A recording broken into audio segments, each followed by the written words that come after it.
우리 모두는 한 사람의 인생만 경험하며 살 수 있습니다. 매우 제한된 환경에서 제한된 경험만을 할 수 있는 것이죠. 특별히 저와 같은 목사나 또 우리 그리스도인들은 더욱 그렇습니다. 그런 사람이 타인의 인생을 경험한다는 것, 그것은 쉽지 않은 것 같습니다. 혁신도시의 수많은 직장인들도 비슷하겠죠. 그들이 지금 일하고 있는 그 직장의 특정 분야에서 사람들만 만나면서 그들의 경험을 들으면서 살아가게 될 것입니다. 그래서 저는 성경의 그 다양한 인물들을 통해서 그들이 가졌던 경험과 그들의 인생과 하나님과의 관계, 그런 것들을 살펴본다는 게 중요한 것 같습니다. 그 사람들의 환경이 사람들에게 참 행복을 가져오는가, 그리고 그들이 경험한 그 환경이 또한 하나님을 더욱 갈망하게 만드는가, 이런 것들을 좀 지켜보게 되는 것입니다. 왜냐하면 우리는 늘 어떤 상황이 되면 행복할 것이라는 생각을 지울 수가 없습니다. 그리고 그 어떤 상황이 되면 내가 하나님과 더 깊이 있게 사귀게 될 텐데 라는 생각을 하죠. 특별히 솔로몬이 가지고 있었던 환경, 그런 환경을 가지게 된다면 아마도 나는 더 하나님을 사랑하게 되지 않을까. 또 그런 환경이 아니라서 내 삶이 너무 고단하고 너무 내가 원치 않는 일들이 가득해서 나는 하나님을 더 못 만나고 있지 않나, 막 이런 생각을 우리는 지울 수가 없는 것이죠. 그런 의미에서 우리는 솔로몬을 통해서 진짜 무엇이 하나님을 만나게 하고 무엇이 내 인생을 참으로 행복으로 이끌어가는가, 이런 것들을 대신 한번 우리가 생각해 볼 수 있는 주제가 아닐까 싶습니다. 한번 보실게요. 어제 우리는 솔로몬의 마음이 하나님으로부터 점점 멀어지고 있다는 것을 보았습니다. 솔로몬은 하나님의 선물인 은사인 은금을 쌓아두는 것에 몰입합니다. 그리고 그 재화를 가지고 이집트에서 많은 병마를 데려옴으로 신명기 17장의 하나님의 말씀을 어겼다라는 것을 우리는 어제 살펴보았습니다. 이것을 다르게 말하면 하나님을 의지하여 받은 은사를 가지고, 곧 하나님의 선물을 가지고 하나님으로부터 독립선언하는 것에 사용합니다. 하나님으로부터 독립하는 데 사용해요. 그렇죠? 10장까지 우리는 솔로몬의 이런 변심을 열왕기서의 저자가 직접적으로 드러내지 않았다는 걸 볼 수 있어요. 특별하게 강하게 드러내지는 않습니다. 하지만 11장에서 이제 솔로몬의 독립선언을 아주 적나라하게 드러내고 있습니다. 이것은 너무 수치스러운 역사이기도 합니다.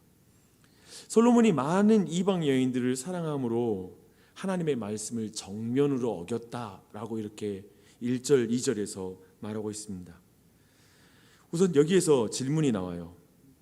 애초에 병마를 많이 두지 말라는 하나님의 말씀과 또 이방인 여인과 통혼하지 말라고 하는 하나님의 분명한 말씀을 왜 솔로몬이 어긴 것일까라는 그런 질문이 듭니다.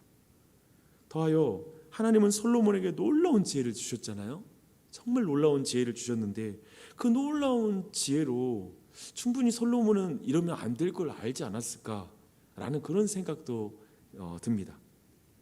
우선 확실한 것은 솔로몬이 하나님의 말씀에 무지해서 아예 그 말씀, 이방 여인과 통혼하지 말라, 그리고 애굽에서 병마를 사들이지 말라, 이 말씀을 몰라서 그걸 어겼을까라는 생각을 해보게 됩니다.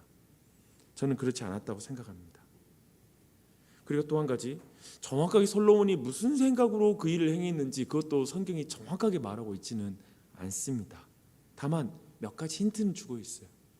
그런 의미에서 우리는 솔로몬이 왜 그랬는지 생각해 볼 수 있는데요. 잠언을 보니까요, 이건 솔로몬의 잠언이라고 말하고 있거든요. 그가 이런저런 인생의 모든 경험을 추구하면서 그것들의 헛됨에 대해서 자신이 발견했다. 여러 가지를 자신이 실험해 봤다. 부유하게 되기도 하고 여러 여인을 취하기도 하고 많은 음식을 먹어보기도 하고 하는 그런 솔로몬의 어떤 태도들을 볼 수가 있습니다.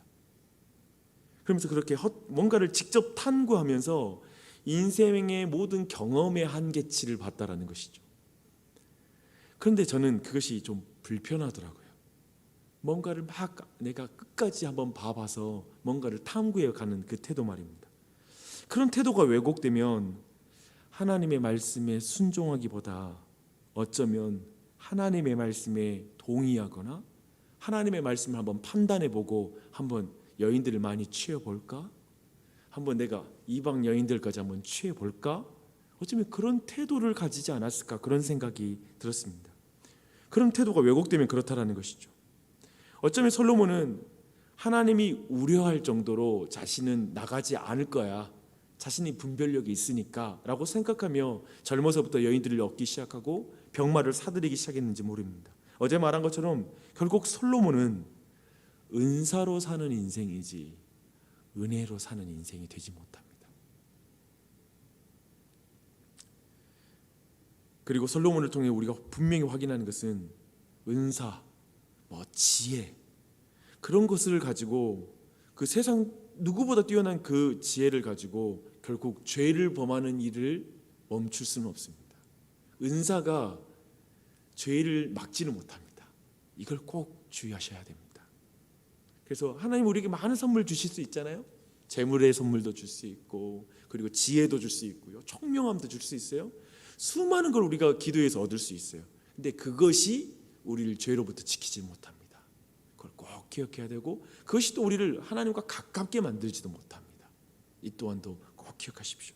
이렇게 해석하는 이유는 또한 4절의 이유 때문에 그럽니다. 4절을 보니까요, 솔로몬이 나이가 많아서라는 표현을 합니다. 이게 굉장히 우리가 주목해야 될 표현이에요. 결국 이방에서 가지고 온 우상들의 나이가 많아서 결국 빠져들고 말았다라는 걸 말하고 있습니다. 어쩌면 그는 젊었을 때 그의 냉철한 분별력을 가지고 정략 결혼의 장점만 취하고 우상 숭배의 유혹은 내가 이길 수 있어 라고 생각했는지 모릅니다. 이 모든 이방 여인과 결혼하는 이유인 것은 정략 결혼이거든요. 정치적 이유도 있거든요. 그래서 그 장점만 취하고 우상 숭배는 이길 수 있다고 생각하는 것이죠. 자신이 이방에서 온 모든 여인들을 통제할 수 있다고 생각했고, 젊었을 때 어쩌면 이것이 어느 정도 가능했는지 모릅니다. 그런 그가 나이가 많아지자 이제 여인들을 사랑하게 되었다고 표현하고 있습니다. 그리고 여인들의 통제를 받았다는 걸 우리는 알 수가 있습니다. 그리고 그들이 말하는 것, 나의 우상을 함께 좀 절해줄 수 없어요? 제가 절할 때 잠시 옆에 있어줄 수 없나요? 이런 식으로 시작됐겠죠. 있기만 해주세요. 옆에서 보기만 해주세요. 내가 사랑하는 우상을 함께 좀 좋아해 줄 수 없나요? 이런 식의 표현에 점점 넘어가게 되었을 것입니다. 어쩌면 처음에 솔로몬은 여인들을 사랑하기 위해 그들이 원하는 것을 들어주는 차원으로 그 우상의 곁에 있기만 해줬을 것이에요. 그리고 그것을 사랑하기 시작합니다. 이런 걸 보면 솔로몬은 하나님의 말씀보다 자신이 더 지혜롭다고 생각한 것입니다. 하나님이 그 길을 가면 어디에 도착한다는 걸 말씀해 주셨잖아요. 여인들과 통혼하면 너희들이 그 가운데 우상을 숭배할 걸 말씀하셨잖아요. 근데 자신은 안 그럴 거라고 생각하는 거예요. 저는 솔로몬에게서 어떤 자신감과 그리고 그 낙관주의를 봅니다. 자신에 대한 자신감, 그리고 낙관주의. 오늘날에 유행하는 생각이거든요. 자신감과 낙관주의를 일명 오늘날을 나르시시즘의 시대라고 말합니다. 굉장히 자신에 대한 긍정적인 걸 강조하는 시대입니다. 그런 의미에서는 솔로몬은 이 시대에 아주 유행을 잘 잡고 있는 그런 사람이기도 합니다. 그런데 하나님의 말씀이 틀렸다고 말하는 자신감과 낙관주의는 늘 인생을 비참하게 만듭니다. 오늘날에 교회 안에 있는 사람들 안에도 있어요. 뭐냐면 하나님의 말씀보다 자신이 더 지혜롭다고 생각하는 거예요. 그런 자신감이 있어요. 그리고 그런 낙관주의가 있어요. 그러나 항상 기억하십시오. 자존감과 자신감, 교만 이런 것은 틀립니다. 뭐냐면 하나님의 말씀보다 내가 더 지혜롭다고 생각하는 건 자신감이 아닙니다. 그건 자존감도 아닙니다. 뭣도 아니에요. 그건 교만이에요. 하나님의 말씀보다 내가 더 높은 것처럼 판단하는 것. 하나님 말씀이 이런데요, 제가 생각할 땐 이래요. 정말 조심해야 될 표현이에요. 제가 교인들과 교제하면서 뭐 여러 가지 나눔들 곁에서 들으면서 느끼는 게 그런 것들이 되게 많아요.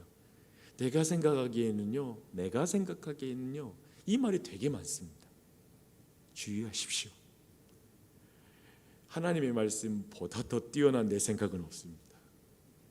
계속 순종을 할 생각을 해야지 자꾸 동의할 생각하지 마십시오. 하나님 말씀에는 동의하는 게 아닙니다. 아멘. 주님의 말씀이 이러한데 내가 부족하네요, 기도해야 되겠네요 가로 가면 되는 거지, 자꾸 내 생각에는요 주의하십시오. 지금 솔로몬이 그런 자리에 있는 것입니다. 하나님 말씀 어느 정도 평가하고 자신이 어느 정도 통제할 수 있다고 생각하면서 가는 거예요. 그러나 결국 나이 들어서 이상해지는 거예요. 나이 들면 이거 무시할 말이 아닌 것 같아요. 그렇죠? 성경은 이제 솔로몬을 이렇게 평가합니다.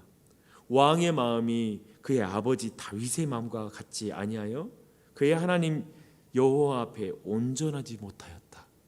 솔로몬이 여호와의 눈앞에서 악을 행하여 그의 아버지 다윗이 여호와를 온전히 따름과 같이 하지 아니하였다라고 말합니다. 그래서 결국 하나님과의 언약을 완전히 깨뜨렸다라는 걸 말하고 있습니다. 또한 저자는 9절에서 다시 한번 또 확실하게 솔로몬을 평가해요. 솔로몬이 마음을 돌려 하나님을 떠났다라고 이렇게 표현하고 있습니다. 하나님께서 일찍이 2번이나 솔로몬에게 나타나 다른 신을 따르지 말라고 경고하셨지만 하나님의 명령을 순종하지 않았다라고 또 10절에서 또 말씀하고 있습니다. 하나님이 얼마나 솔로몬을 돌이키고 싶었는지를 말씀하고 있고 그렇게 했다라는 걸 우리는 분명히 확인할 수 있습니다. 근데 솔로몬이 듣지를 않는 것입니다. 아까 말한 것처럼 제 생각에는 그의 깊은 자신감과 연관이 있는 것 같아요. 어떤 그 확신, 자기 분별력을 끝까지 믿는 것 같아요. 그렇죠? 하나님은 솔로몬에게 진노하셨고 그에게 말씀하십니다. 내가 내 언약과 법도를 지키지 아니하였으니 내가 반드시 이 나라를 내게서 빼앗아 내 신하에게 주리라.